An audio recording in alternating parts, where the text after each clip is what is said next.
Government riots in Portland and Seattle come as crime is exploding in major cities around the country, including Chicago, that Christina was talking about. Gang violence is taking over a number of cities.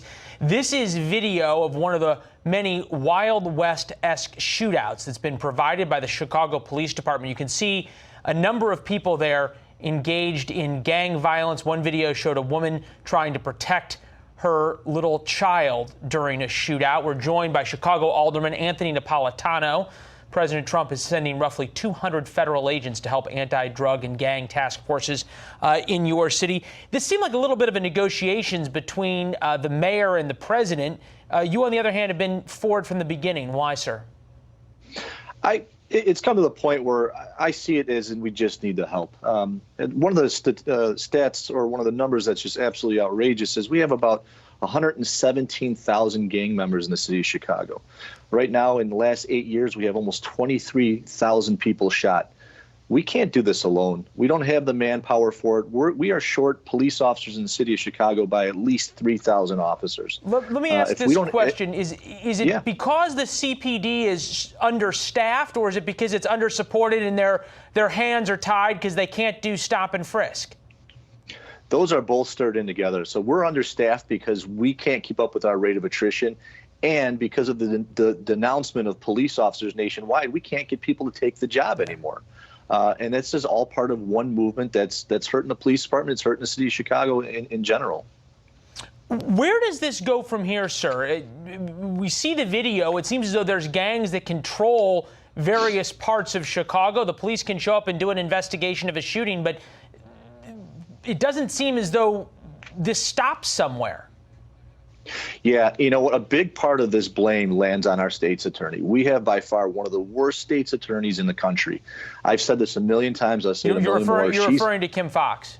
Kim Foxx. She celebrates the catch and release system. I've said this too. Our criminals are making a fashion statement out of being on an ankle monitor. And they know here, and this is the line that they use here, if you do the crime in Chicago, you're not going to do the time. It's a revolving door. She does not prosecute anybody. She puts everybody back on the streets, and it is actually destroying our city. A big part of the Chicago tax revenue, one of the highest sales taxes in the country, is from tourists who come into the city of Chicago, be it from outside of Chicago and Illinois, or people who fly in for world-class restaurants and beautiful summers on the lake. This is one downtown business owner is saying about what's going to happen. We have the restrictions for the occupancy, and that is hurting the business level. But we were working as hard as we could, and the downtown location, which was already being hurt by the fact that many offices don't have people coming in. Well, the violence has further hindered that because people won't come downtown if they're fearful of the situation. People all of a sudden start to decide to go to Nashville or Memphis or other cities that don't seem to have this kind of violence problem that Chicago does. Is there ever a way to get those folks back? Yeah, we have to crack down a little bit more on this crime. Think of the concept right now. We are fining businesses and hurting businesses more than we're allowing people to protest in the city streets of Chicago right now. We have flash mobs that use social media to meet downtown and loot the city of Chicago. It happens on a weekly basis.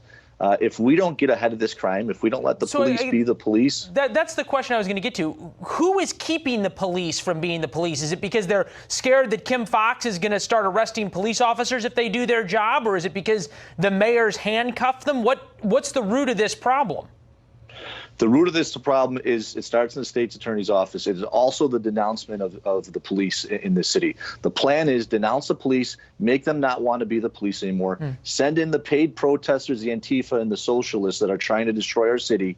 And it hurts our city all for one reason, for November's election. Make it look like the city's out of control and the country's out of control. And that's what's happening right now in the city of Chicago. People better wake up and better think about what's going on here and start voting the right way, because we need to stand up and save our city. Based on your description, it may not seem like the city's out of control. It may actually be out of control there with at least another month left in a very hot and long summer. Alderman, we appreciate your time, sir, and we'll have you back as it gets closer to November.